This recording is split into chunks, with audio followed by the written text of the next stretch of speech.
The views and opinions expressed in this program are those of the individuals involved and do not necessarily reflect the official policy or position of Radio Agri 90.1 FM management. The views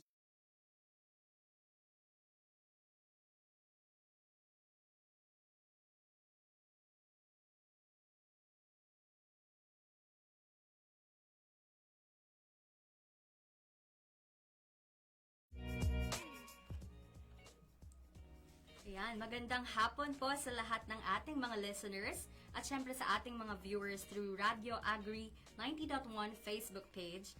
Happy Monday everyone! Ngayong hapon ay magkakaroon pa tayo ng isang special episode dito sa ating programang Coco Talk. Muli ako po si CJ at kayo ay nakatutok ngayon sa Coco Talk, Usapang Shared Processing Facilities. At kasama nga po ni Miss CJ, ako naman po si Badef at ang programang Coco Talk, Usapang Shared Processing Facilities ay isa sa mga programa natin sa Radyo Agri 90.1 FM kung saan dito po sa program na to ay atin pong tatalakayin ng iba't ibang topics, information, balita at usapin patungkol sa Coconut Farmers and Industry Development Plan, integrated processing of coconut and downstream products o ang shared facilities component po ng Department of Agriculture Philippine Center for Post-Harvest Development and Mechanization o ang PhilMec. So dito lamang po yan sa Radyo Agri 90.1 FM, kasaganaan para sa bayan.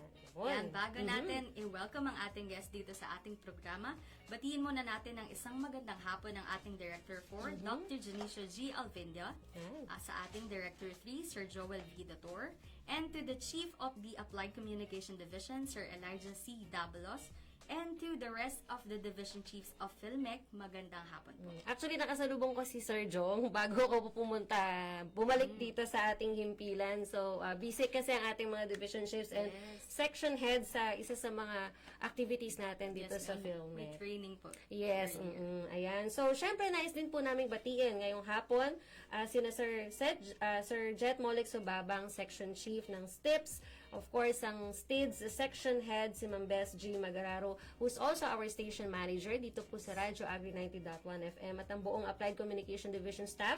At syempre, ang iba pa po nating mga kasamahan sa buong PhilMec community, sa ating pong mga kapwa empleyado, sa iba't ibang mga divisions natin and sections, sa mga utility personnel and guards on duty natin, at sa mga kapitbahay din po nating mga agencies, mga opisina, at sa mga estudyante, at syempre sa mga naiwan din sa kanilang mga tahanan ngayong hapon na ito. So, good afternoon po sa ating lahat. Yun. Yan, sa ating episode doong nakaraang linggo, nagbigay tayo ng update sa mga naging activities ng CFIDP SPF nitong mga nakalipas na buwan. Yes. At na-share din natin sa ating mga ka-Radio Agri ang mga pwede nilang abangan sa Coco Talk sa ating mga future episodes. Yes. Ilan nga rito ay ang pagkakaroon natin ng resource persons bawat episode upang mas maliwanagan tayo at masagot ang ating mga katanungan tungkol sa programa. Yes. At ayun nga, so dahil nga maganda rin yung panahon natin. Actually, since yesterday pa ay maghapon ng sumikat si Haring Araw, bumubuti na po ang ating panahon.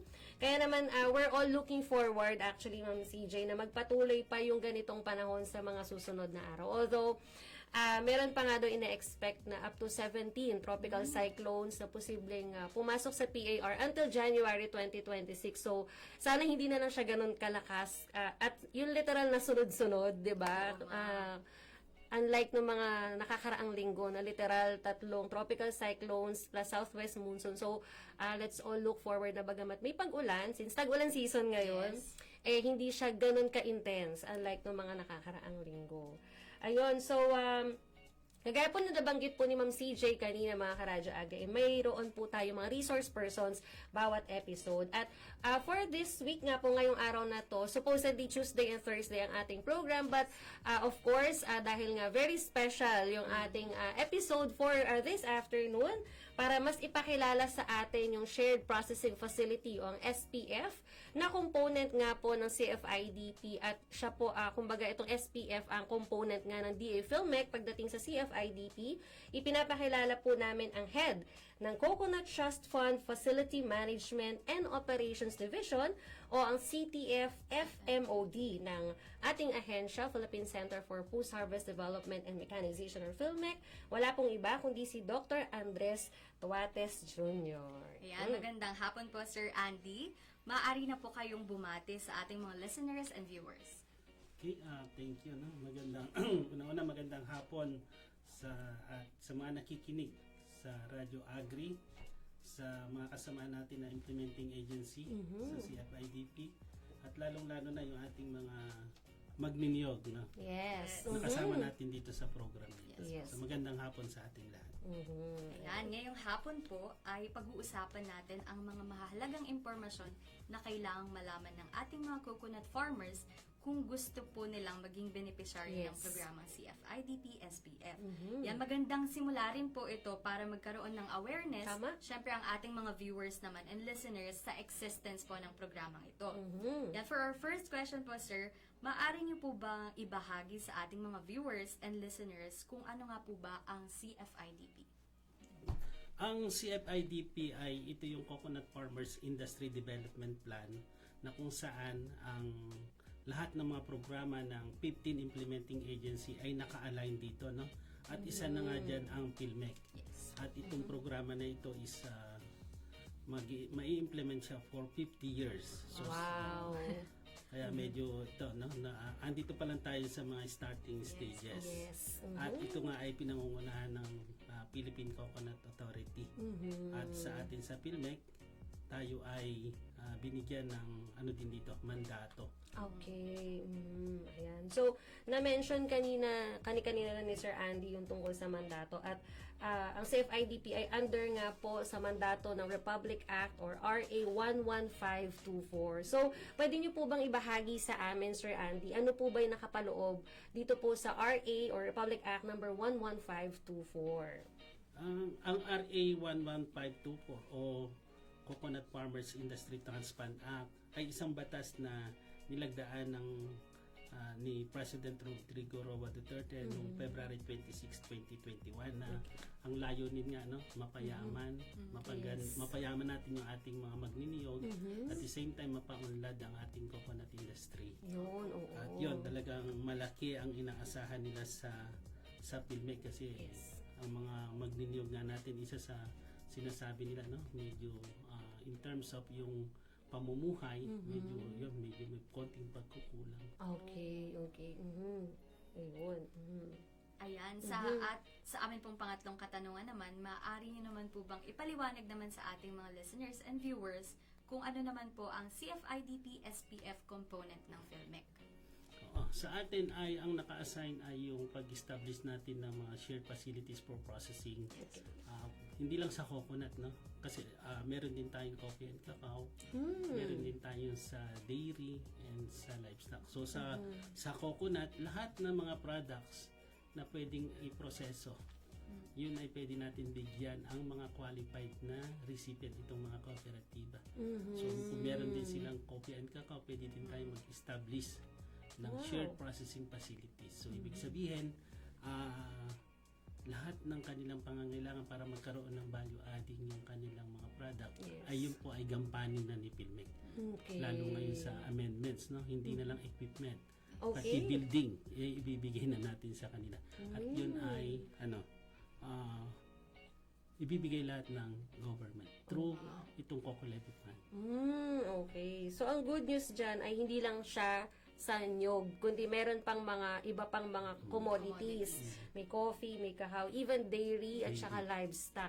So nakapaloob dito sa component na to ng SPF. And ang isa pa, hindi lang equipment kasi usually po Sir Andy, kasi since mechanization ang ating kumbaga yun ang ating main product kumbaga sa PhilMec, ang kadalasan naiisip is more of equipment lang ang Machineries. Oo, but ang good news is may building na nakaano basta pasok sila sa qualified. Oo, sa criteria. yung requirements Sa na guidelines. yes, i-share sa atin ni Sir Andy mamaya. But that's good news para dun sa mga Karadyo Agri natin. Lalo na yung mga nakatutok sa ating live stream ngayon sa ating Facebook page. Good news to sa kanila kasi nga, kumbaga, para masasabi natin na package deal na kapag nagbigay si Filmec pagdating sa SPF. And wala pang bayad. Yes, yun po yung isang magandang emphasis natin doon. It's Libre din, no? Yes, libre rin. Just like yung RCEF sa CFID, PSPF, libre rin po ang equipment and building. Yan, good news po yan sa ating mga coconut farmers. Ang counterpart na lang nila is yung pagtatayuan, yung Yes. land. Oo, yung mismong kung saan ilalagak, Kung kumbaga saan yung building, ilalagak. tsaka yung equipment. Kasi actually, yun yung challenge talaga sa Pilmec na kung paano daw natin payamanin si coconut farmers. Oo. Yun po ang challenge. Yes. Oo. Kasi At marami doon naman naman tayong kasama. Marami naman kasama. Yes, oo. Kagaya po nung nabanggit ni Sir Andy, ilang implementing agencies din yung katuwang ng Filmec para ma-push through yung goal na gumanda yung pamumuhay ng ating mga coconut farmers. So, yun.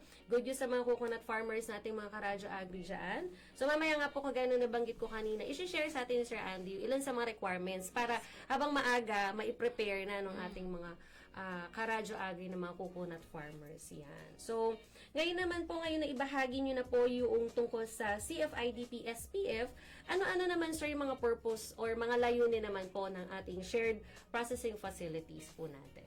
Katulad ng nabanggit ko kanina, ang isang layunin talaga natin is mapataas yung income ng Yes, ating mga kita. coconut farmers, magkaroon ng value adding, no? Yes. Instead na whole nut o nyug yung ibebenta nila, pwede na nilang ibenta ng cooking oil, Yes, na process. virgin other coconut oil, products. processed product Yes, na, no? okay. White copra, o tapos ito naman mga agricultural, itong mga waste nila, no? Yung mga husk, pwede i-convert natin ng NEP, yung mga shell, activated carbon. So, lahat ng mga product na pwedeng magamit doon sa kanila is bibigay natin. Plus, yun nga, maging competitive yung product nila kasi tayo nga, ang ibibigay nating mga facilities sa kanila is in accordance doon sa mga existing standard, no? Sa FDA, kung dapat compliant siya. Tama. So, yun yung ating basis. Kumbaga parang objective natin Yes. sa pag-establish ng SPF. Kumbaga, ang coconut kasi tinatawag siya na na fruit and tree of life. Tree of life. Oh, actually elementary pa lang ako sir. Pakikinabangan. Oo, parang mula from top to bottom. Sabi nga ay meron pong kapakinabangan. May gamit. Yes, may uses. gamit po siya. Kaya po nakakatuwa na from those products na na-mention nyo po kanina, mas lalong mababawasan din yung losses at pagkasayang ng resources pagdating sa nyog at magiging opportunity yun para mas kumita. Kumbaga may dagdag kita yung mga coconut farmers natin from these products. At ang Filmec nga po ay katuwang po ninyo para yung mga dating mga waste materials sa coconut, pwede natin siyang maging another source of income through products na pasok po sa standards. Yan na-mention ni Sir Andy kanina yung sa standards. Kumbaga hindi siya magiging sayang din kumbaga sir. Kaya yung pagiging competitive sa market, lalo-lalo na ay priority din po ng Filmec and of course along with the other implementing agencies natin. Ayan. Sir, dahil po dyan, for sure, mas marami na pong nagiging interesado malaman kung ano naman po ang mga bahagi ng SPF or ano po yung mga maaari po nilang matanggap once na naging beneficiary po sila nitong program. So, ngayon, no, yung naibigay natin doon sa, kasi sa ngayon meron na tayong 63 cooperatives Wow. na meron na-award na natin ng facilities na ang mga naibigay natin is yung pag-produce ng cooking oil. So, ibig Okay. sabihin nun, no, magmula doon sa pagbabalat hanggang doon sa pagpapak na ng kanilang cooking oil, yun yung ibibigay natin. So, isang system na fully, hindi naman fully, no? Kahit pa paano, medyo, in terms of mechanization, medyo aqua na siya. Mataas na siya Yes. kasi puro machine na yung ginagamit natin at yung mga machine nga is since ito ay mga food grade na. So, talagang gumagamit din tayo ng mga food grade na mga Yung ng mga quality. machine. So, meron tayong naibigay na cooking oil. Meron tayong naibigay pagpuproseso ng white copra. So, ganun din yun, no? Yes. From whole nut hanggang maging white copra. So, Okay. mga Tapos meron din tayong nabigay sa Coco Water. So from extraction ng tubig hanggang ready to drinks na ano. Wow. So lahat ng mga equipment na kailangan doon. So medyo marami-rami kasi 'yon. So pwede naman nilang kung kailangan nila yung information kasi nakalagay naman yun sa business plan. Okay. At yun nga din siguro, no, aside dun sa mga equipment, ay binibigyan din natin sila ng hauling transportation. Yun. No, kasi parang ang sabihin naman na kasi minsan yung nagiging problema na kung paano i-transport yung kanilang mga finished product or kung paano Yes. pag-collect ng kanilang mga raw material. Okay. So lahat talaga ng kailangan ni Coconut Farmer o ni Coconut Farmers Co-op ay binibigay talaga ng CFIDP. Yun. Kumbaga, hindi lang mismo dun sa product, pagpapaganda ng product, but na-mention nyo rin kanina yung building. Diba? Equipment check. Tapos, at the same time, transportation para sa pag-collect ng mga raw materials at pag-transport ng finished products. And easier din po pag sa marketing na. Yes, oo, sa marketing. Support sa marketing. Oo, yung mga marketing strategies. Saka po yung pagpapackage po ng mga finished products, nandyan na rin. Ang kanila na lang talaga is yung source, no? Yung Yes, coconut. opo. Kasi hindi na natin pwedeng ibigay yun. Oo naman. Kasi sa kanila na yun. Sagot na nila yung Sagot na product. nila yun. Yes, yung raw material. Oo, Sa yung atin raw na po yung ibang mga pangangailangan sa machinery, equipment, at saka po yung, kumbaga, yung labor and passion nila Yes, yung passion. sa industry. Sobrang laking bagay. Saka dun nga, sa hindi natatapos na ibibigay lang sa kanila, no? Opo. Meron tayong i-station ng mga professional o mga Yes. expert doon na talagang filmic din siya, no? Na sila yung mag-a-assist doon kay kooperatiba through yung kanilang manager. Yun. Kapag may problem. Pag may problem, halimbawa sa machine, Yes so po. meron tayong engineer na naka-assign doon Wow. para mabilis yung mabilis ma-actionan yung mga problema kung meron man. Tama. And aside from that po, di ba may kinoconduct din po sir na training? Training. Yes, oo. So yung training natin kasi nakalagay kasi doon sa ating operation manual, ang PhilMec ay nandoon sa kanila minimum of 3 years. So ibig sabihin meron tayong naka-immerse doon na na expert natin na staff para talagang kasi nga yun ang layunin natin kung paano maging sustainable yung programa. So kaya lahat ng support, capability, equipment, building, lahat na talaga binibigay ni PhilMec through CFIDP. Nakakatuwa. Kasi, kumbaga, hindi lang po tayo nakatuon dun sa products. But, of course, yung makapacitate natin yung ating mga coconut farmers with the training, di ba? Tapos, troubleshooting, maintenance din ng mga machines, ay andyan po tayo all throughout sa products, sa people, sa industry mismo, di ba? Nakakatuwa na. Yung first 3 years din po, Yes. hindi biro yun. Oo. Yes po! Talagang malaking investment sa atin yun. Totoo Kasi po. para talagang makita natin kung ano yung mga challenges, no? Yes po. Para yun magawan agad ng Ng paraan. solusyon. Yes po. Tapos from there, kapag nakita natin na merong na-encounter na feedback or challenge, at least sa mga susunod na mas mai-improve po natin. Kumbaga For sure. na-assess po yung mga problem. Kasi imo-monitor natin yung Yun. day to day, no? Yun. Day to day. Day to day po ha. Hindi yung pag lang pupunta tayo doon. Pag may problema lang sa tsaka lang Hindi. pupunta, hindi Day-to-day ganun, mga operation. karadyo agri ha. Day to day operation. At 3 years talaga ang minimum. At kung nakita natin na medyo kulang pa, o di pwede naman natin i-extend.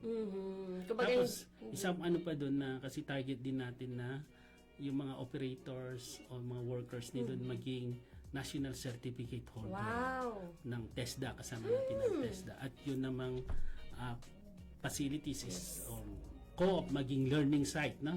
Through Agricultural Training Institute. So pagtutulong-tulungan natin. Siyempre kung ganun kasi yung ambience o yung status ng management, so talagang quality Yes. yung Opo. magiging product nila. Totoo. Tapos yun nga po nakakatawa kasi po hindi lang talaga tayo nakatuon sa kung ano yung magiging produkto. Pero yung mismong tao, Lahat ng support. natatrain po sila. Tapos national certificate receiver sila ng TESDA. Tapos yung continuous training ay talagang nandun po. Long term yung ating. Yes, long term, sir. Tapos, syempre, 50 years, sir. 50 years. Diba? Parang, yung iba nga parang kung halimbawa empleyado ka ng CFIDP, parang magre-retire ka na. Doon ka pa din. Diba? May ganon. So, long term po talaga siya. Like, literally, long-term po ang proyektong ito. And of course, nababanggit na ni Sir Andy kanina, Ma'am CJ, iba pa sa ating mga implementing agencies like yung TESDA, ATI. So, sa mga susunod na episodes ay makakakwentuhan din natin sila para malaman up to what extent din yung service. Anong component na Yes, kanila, component. anong CFIDP? Oo, ayun. So, with that, kanina may nakita tayong mga comments. Balita ko, Sir, ano to, medyo commercial break. Ayan, from Sir Christian John Tolentino. Happy birthday, Sir Andy. Ayan. Thank you. So, from Marjorie Villaruel, happy birthday, Sir Andy. Ayan, sir. Birthday niyo pala, sir? Kahapon. Ayun, late. okay. Belated happy Belated birthday, ako. sir. And Thank you. na-extend yung birthday ni Sir Andy dito sa atin. Ayan, so, kanina nga po ay naibahagi sa atin ni Sir Andy yung ilan sa mga layunin, ano ba tong SPF, ano yung batas na nakapaloob sa CFIDP. Ngayon naman, sir, although mention mo na kanina ilang mga products, ano pa po yung mga products pa na sakop po ng SPF? So sa ngayon nga, meron tayong white copra, Yes, sir. coconut, yung crude oil, CNO. Mm-hmm. So ito yung mga ginagamit doon sa mga pang-mix ng ating mga biodiesel. Okay. So yan, ito, no? Kaya isang magandang market din yon. And of course, yung ating cooking oil, Yes. para ito naman yung ginagamit natin sa ating mga household. At mas healthy siya for sure, sir. Yes, virgin coconut oil, cocoa water, cocoa powder, vinegar. So actually lahat ng product. Yun yung mga naka-request kasi sa atin naman kung ano yung gusto ni Co-op. Yes. Yun yung binibigay natin sa kanila. Pero siyempre hindi naman kung gusto niya Yes, yan, opo. binabalidate pa rin Yes, naman natin. opo, may assessment tayo. Ina-assess naman natin. Yes, opo. Kasi baka po, through assessment makita na mas may swak na SPF for them, na minsan yung akala natin na yun yung gusto natin, Yun yung matik best. yun yung kailangan, yun yung best. Pero syempre with the assessment ng team, merong mas swak na SPF para sa kanila. Yun, tapos may nag-request na rin sa atin ng pag-process ng chocolate na Ay, sa wow! kakao, na Parang saka yung okay sa yun. dairy, saka sa dairy. Okay. Yung pag-produce naman ng milk. Wow, ang dami ng products. Dati usually kasi sir, di ba pag coconut water, tapos yun, yung virgin coconut oil na Yun lang ginagamit. yung aware tayo. Oo, sa cosmetics, tapos ang coconut water, yung health benefits kasi niya, sir. Nakakatuwa. Medyo nag-ano ko dun sa coke sa may vinegar, tapos dun sa chocolate, sir, tsaka yung sa dairy. It sounds interesting. Sa consumer, ay ano siya, nakaka-curious siya na ano yung magiging finished product, tapos ano yung lasa. Yes. Lalo na yung vinegar from coconut, 'di ba? Bilang matamis kasi or manamis-namis yung coconut versus yung maasim na ano ng vinegar. So, yun. Ayan. So, Ma'am CJ? Yes, sa mga naibahagi na po natin sa kanila, for sure, ay interesado naman po silang malaman kung sino-sino nga po ba ang Yes. priority naman na maging beneficiary ng SPF. Actually, base doon sa sa law, ang talagang qualified na mag-avail ng programa ay itong mga small coconut farmers, co-op. Okay. So tayo ay cooperative. No? Yun. Kung hindi sila cooperative, ay pwede ang local government unit. Pero okay po. sa atin naman, kung ang mag-a-avail ay local government unit, nire-require natin na dapat sila ay may partner na yung hindi pa qualified na co-op. Para pag nag-qualify na si co-op, ita-transfer na ni local government unit yung project kay kooperatiba. Okay. Ganun naman po pala ang Ganun, process. oo. Ina-transfer po from LGU kapag Qualified eligible na, na po yes. sila. Para masabi nating eligible si kooperatiba, siya dapat ay may minimum na membership na 100.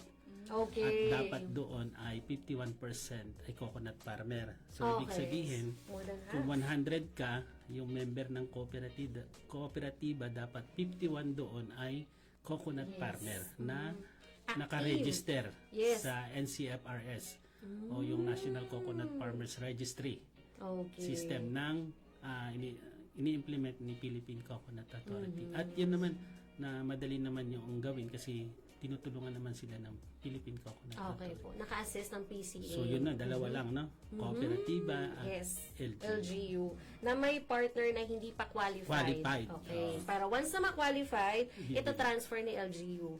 Parang sa qualified. assurance din po talaga yon na ang makikinabang po ay talagang mga Coconut Oo, farmers. oo. Yun, kaya lang naman binibigyan na natin sa LGU is para magamit na o ma-avail na ni coconut Yes, farmer opo. yung program, kasi ang kulang na lang naman sa kanila is mga documentation. At sila naman ay legitimate na mga coconut farmer. Yes, ayun.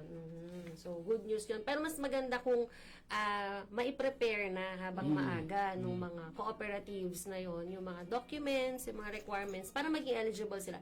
Kumbaga, direct na sa kanila, matik sa kanila na yung program, di ba, sir? Oo, kasi medyo malaki-laki din yung program. Nagre-range siya ng yung building saka equipment ranges from siguro mga 60 to 100 million.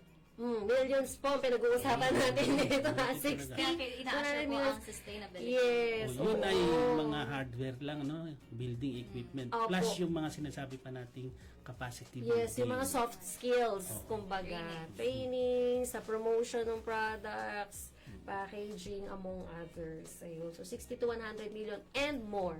And more. Yes, Kasi and more. oo, For sure. ang plano kasi ng director natin, yun yung mandate niya sa amin na Mm-hmm. within 3 years maging Coco Hub yung kanilang co-op. So ibig sabihin, kasi ngayon dalawang product lang muna tayong binigay natin sa kanila para makapokus sila, no? So ngayon pag okay yung kanilang management, yung response, so ibig sabihin pag pumasok si Hulnat, paglabas different product. So integrated na yung kanilang produkto. Yes. At lahat ng kailangan doon ibibigay ni Pilmet. Yun, that's the assurance. Lahat. Yes, lahat ng klase. Oo, lahat. Pangangailangan sa equipment, sa building, basta may pagtatayuan ng building, of course. And ang At saka term po yung- ay ibibigay. Yes, Ibigay. yan. Ibigay natin. Yun. So, dahil in-emphasize ni Sir Andy kanina, ito po ay libre. Wala po kayong babayaran na kahit ano. Oh, dahil nandun nga tayo, no? Nandun na tayo sa kanila, naka-immerse. So, hindi na nila kailangang hingin. Ibibigay na natin dahil nakikita na natin yung kanilang pangangailangan. Yes. Ayun. So, idagdag ko na din dito, na-mention nga kanina ni Sir Andy na kailangan LGU at saka yung mismong cooperative na qualified na. Kaya din, merong ginagawa na pre-implementation activities. Ang PCA, bago ipamigay yung SPF, merong profiling ng beneficiaries kung saan na-identify ang mga beneficiaries na nagko-comply sa minimum requirements para makatanggap ng SPF. At syempre yung needs assessment. Ayan na, needs assessment, hindi po wants assessment. Okay? Ayan, para malaman kung anong SPF po yung kailangan at karapat-dapat sa mga beneficiaries. Yun. Kaya, kumbaga, prior pa lang sa pagbibigay, paggagawad ng SPF po ay dumadaan na po sa ganun ka-crucial na proseso ang PhilMec team para po ma-ensure na at the end of the day ay tamang SPF yung ibibigay. At yung quality po, ayan, dahil nagkakandak din po ng testing, di ba? Testing activities bago ibigay or para ma-ensure na maayos din yung mga machines, yung mga equipment, yung mismong SPF para sa kanila. Yun. So, ngayon nga po, bago tayo tumungo sa ating next question, ayan, so, ipopromote ko lang, Ma'am CJ, Sir Andy, yung atin pong social media account. So, maaari po ninyong i-follow ang Radyo Agri Facebook page, X, Instagram, and YouTube sa Radyo Agri 90.1 FM. So, nasa YouTube channel na rin po ng Radyo Agri yun pong mga episode replay. So, kung may mga na-miss po kayo sa mga previous episodes at hindi na makita sa ating meta, ayan, so pwede nyo pong balikan yan sa ating YouTube channel. And of course, we also have our text hotline. It's 0962-119-7445. Again, it's 0962-119-7445. So, sa mga Radyo Agri po natin na maaaring natapos ng episode pero medyo late nang napanood, may mga questions po kayo, pwede nyo pa rin pong i-message ang aming Facebook page. Pwede rin po kayong text po sa ating hotline para po sa mga questions po, especially sa mga questions sila na may kinalaman sa usapang SPF. So, para po sa mga ka-Radyo Agri natin na kabubukasan ng radyo, ayan, sa mga katututok lamang po sa ating Facebook page, kasama nga po natin this afternoon si Sir Andy Tuates Jr., ang head po ng CTF FMOD ng PhilMec, para po pag-usapan at bigyan pa ng deeper perspective. Ano nga ba itong Shared Processing Facilities or SPF under CFIDP. Yun. So, na-mention na kanina ni Sir yung ilan sa mga sino yung mga magiging beneficiaryo at yung ilan sa mga process. Ngayon naman, Sir, pwede nyo po bang ibahagi naman sa amin yung mga kinakailangan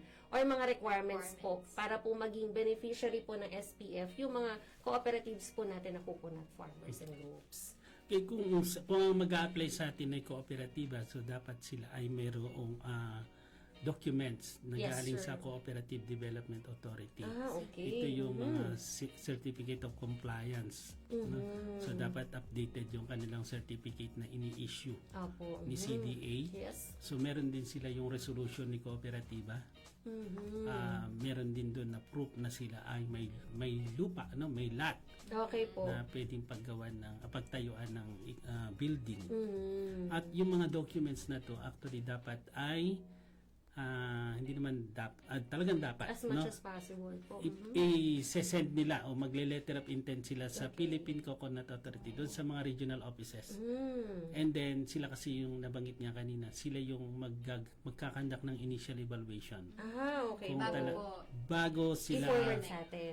bago Okay. pag in-endorse na nila sa atin, saka pa lang tayo magpo-proceed, no?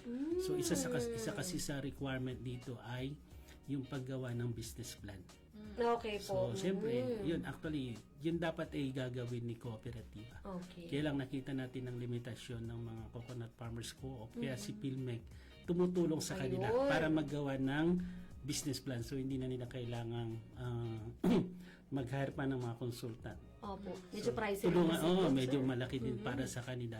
Pero kung yung meron naman na mga co-op na merong capability Kaya. na mag-hire, pwede naman. Opo. Pero tayo ay tumutulong sa kanila, no, sa paggawa ng business plan. Okay. So hindi yun yung magiging barrier Yes. para po. makapag-avail sila ng project. Ayun. So talagang ito talagang nakikita namin na medyo kaya yung iba no nagtatagal din is yung talagang mga requirements nila like yung yung dapat maka-updated yung mga Yes.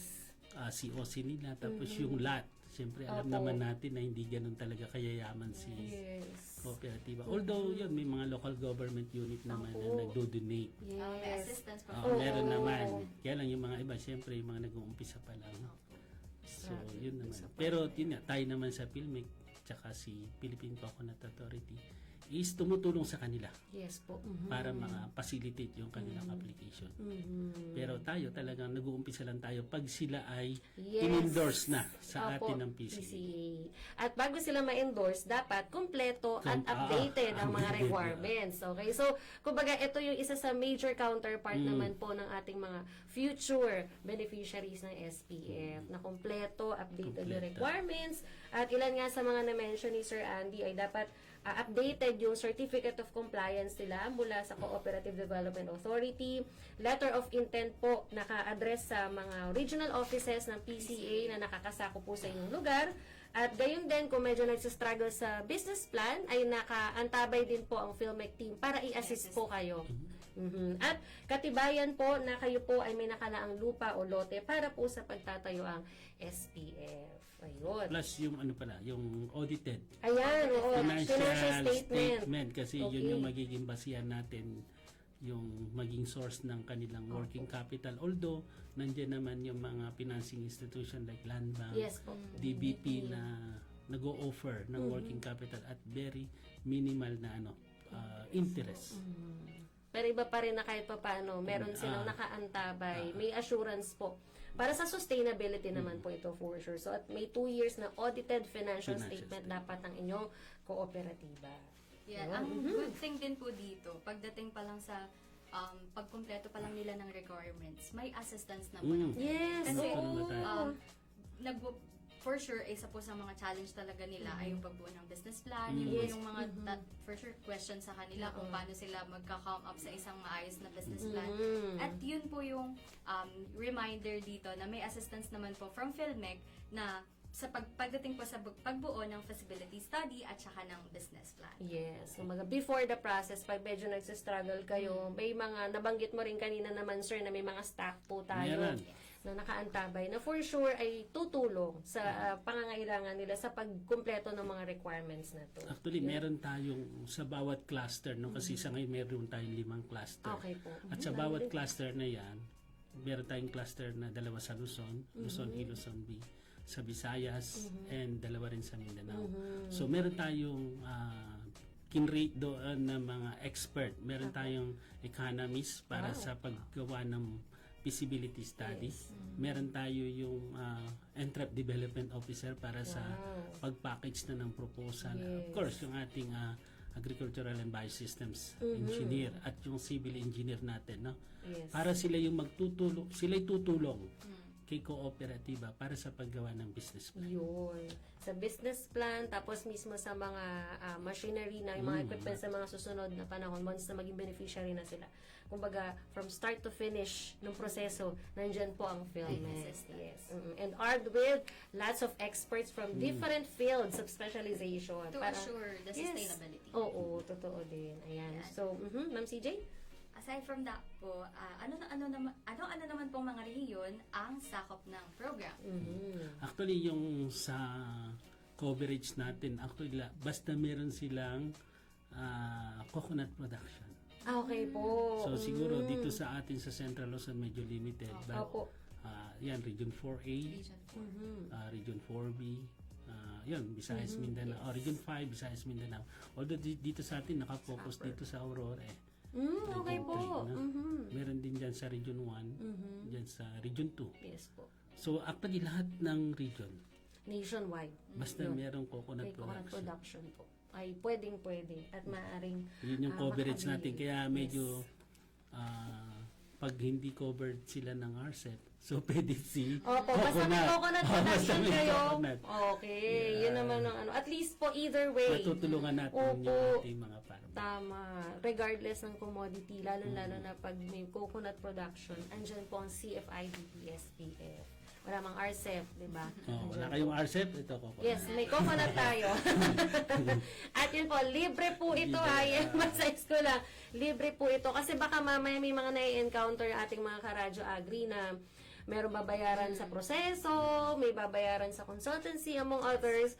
So, wala po itong anumang payment po. Okay. Tsaka tayo ang po, actually, sabi nga natin sa mga regional focal natin. So, kasi may mga regional focal tayo.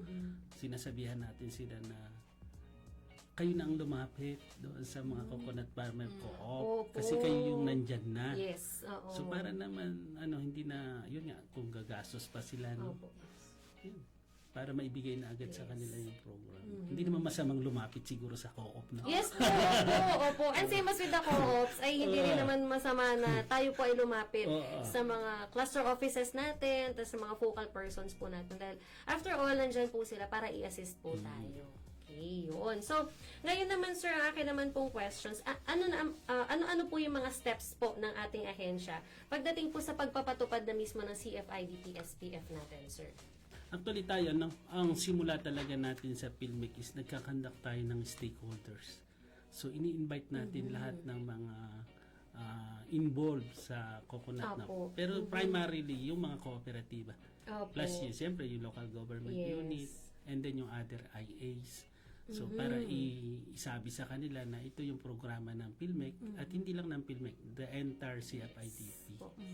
So yun yung pinakaunang activity natin. And then pag nagkandak na tayo ng stakeholders, so meron na dyan na ay qualified ako. So yun na yung susundan ni PhilMec. Okay. Hanggang sa ma-avail nila yung programa. Pero sabi nga nyo kanina, no? Actually, medyo mahaba-haba yung evaluation process to ensure Yes. na talagang magagamit nila yung programa. Pero sa atin nga, kung magawa lang ni kooperatiba yung kanilang counterpart, ang binibigay ko na period sa ating mga expert na taga PhilMec o yung taga CFIDP, at least minimum maximum of 2 months mai-award na natin kay co-op. Awarding na siya, sir, ha? Awarding na. Sa loob ng 2 buwan. Kaya lang yun, nakadepende sa pag-comply ni co-op kasi hindi naman tayo pwedeng mag-proceed kung hindi nga siya compliance doon sa mga requirements. Tama. Kasi sabi ko nga, hindi si PhilMec ang magiging reason para tumagal yung kanilang application. Wow, ang gandang ano yun. Kumbaga, mantra. Kumbaga, ang gandang mantra na basta, kumbaga po, andyan palagi si Filmec. Basta gawin lang ng Gawin po nila part. oo, Part gawin nila. nila yung part nila. Kasi talagang critical naman yung part Yes nila. Basta sa atin, dahil sabi nga ni Director, no, itong programa na ito, binigay lang sa Filmec, pero yung budget, it's sa Coconut Farmer. Kaya ibigay natin yan agad sa kanya. Opo, So, ibigay sa kanila. Pero Ganun. syempre, yun Kaya po. depende talaga kay Co-op. Pero kung mai-provide niya lahat yung requirements, yun, talagang 2 months, kaya man. Maximum na Kaya. yun. In the past po, sir, usually gaano po nagiging katagal yung process? Actually, medyo matagal yung iba kasi nga yung pag-comply nila ng Sa compliance requirements. na So, nila. may mga delay. Nung nag-umpisa tayo, medyo matagal kasi nag-umpisa tayo. Yes. So siguro mga 4 months, 6 months. Pero ngayon dahil naayos na natin yung Yes, process, yung sistema. naayos na natin yung sistema, so yun, sabi ko, kaya ng 2 months. Opo.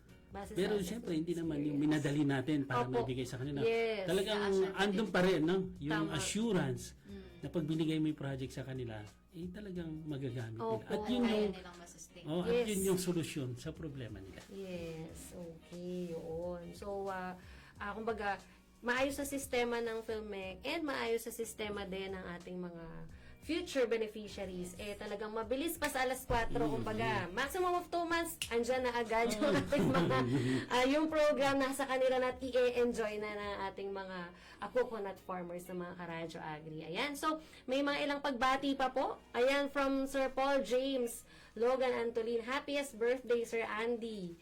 And from Ma'am Emery Tagura Pineda, happy birthday po, Sir Andy from Assist po. And from Hanan Inok, happy birthday, Sir Andy. Ayan. Naging birthday greeting sa yung comment. Ayan, mga pahabol na pagbati sa inyo yan, Sir Andy. Ayan. And another one from Ma'am Jasmine Poserio. Happy birthday, Sir Andy from DMMMSU. And from Ma'am Cherry, ayan, go, go, go, Doc Andy for the CFIDP SPFs. Happy birthday. Ayan, si Ma'am Cherry ang ating division chief ng EDD. At meron din sila actually program dito sa Radyo Agri, ang Techno Negosyo. Yan. So, nabanggit na rin ni Sir Andy yung ilan sa mga steps ng Filmec pagdating sa pagpapatupad ng CFIDP, Ma'am CJ.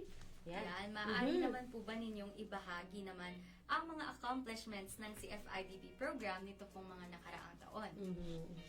Yun, no? So, katulad na nabanggit ko kanina, nung nag-start tayo until now, meron na tayong 113 na project na dumaan na sa process. Pero dito, 63. Okay po, 63 na yung may nai-award na, no? Yes po. At sa 63 na yon ay meron na yung 15 na nabigyan na ng building. Kasi counterpart ni DPWH Yes o ni Department of Public Works and Highway ang building.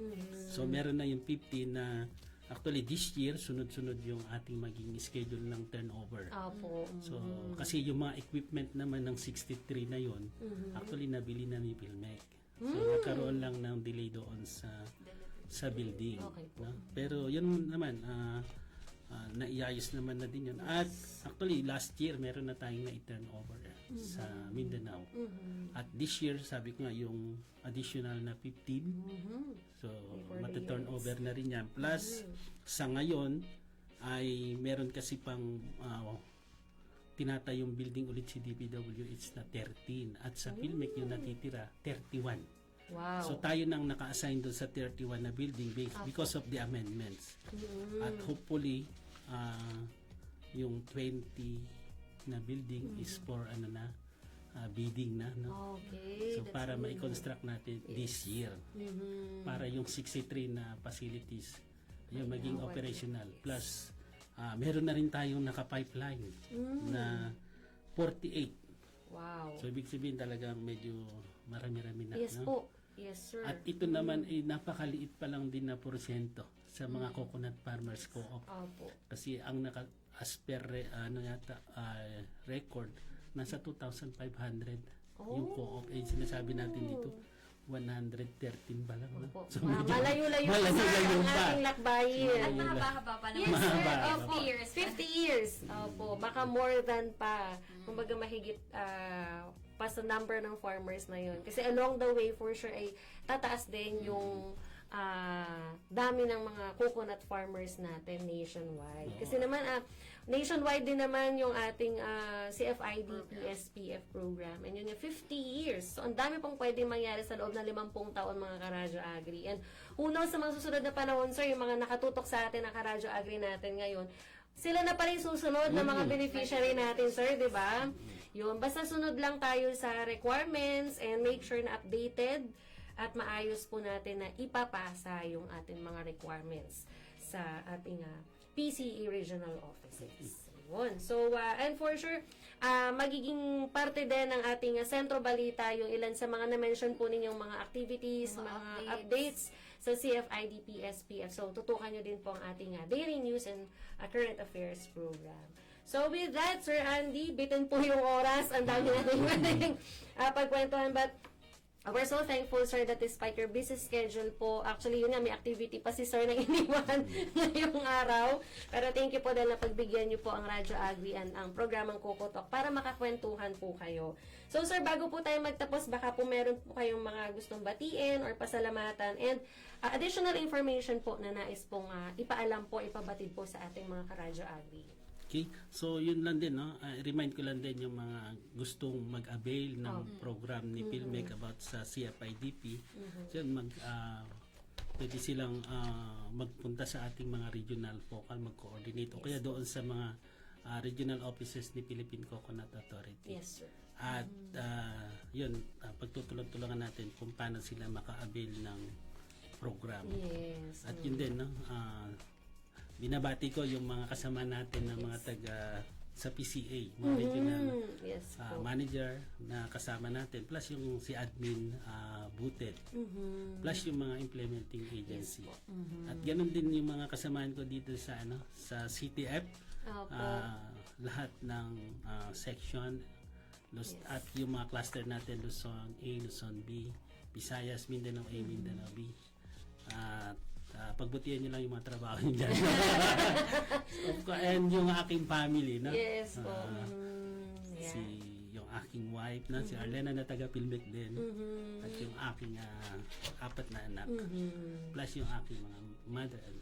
Yes po. Ayan. Thank you po, Sir Andy. And we look forward, sir, na hindi po ito yung first and last na kwentuhan natin. Po ngayon. Yes po, bitin po. For sure, marami pa po tayo mapag-uusapan at tungkol po sa SPF component po ng CFIDP through our agency. Yan, CJ? Yan. Maraming salamat po sa pakikinig. Muli ako po si CJ at kayo ay tumutok sa Kokotok, usapang shared processing facilities. Yan, ang episode po natin ngayong araw ay isang special episode, kaya naman babalik rin po kami sa aming original time slot sa aming mga susunod na episodes. Ito po ay tuwing Webes, 3 to 4 p.m. Yan. So, muli po ang programang Kokotok, ang programa kung saan po tatalakayin po natin ay iba't ibang topics, informasyon, balita at usapin tungkol sa Coconut Farmers and Industry Development Plan, integrated processing of coconut and downstream products or shared facilities component ng ating Ahensya Philippine Center for Post-Harvest Development and Mechanization. At kagaya po ni Ma'am CJ, makakasama niyo rin po ako, Badet, from Applied Communication Division ng Radyo Agri, para po sa iba pang mga future episodes po natin sa ating programang Kokotok. Ayan, so muli po yung ating mga social media accounts, Facebook, X, Instagram, and YouTube at Radyo Agri 90.1 FM, and of course our text line 0962-119-7445. So tutok lang po kayo sa iba pa natin mga programa, dito lamang po yan sa Radyo Agri 90.1 FM PhilMec, kasaganaan para sa bayan. Bye for now mga Karadyo Agri, at mag-ingat po sa mga uuwi nating mga Karadyo Agri. Thank you!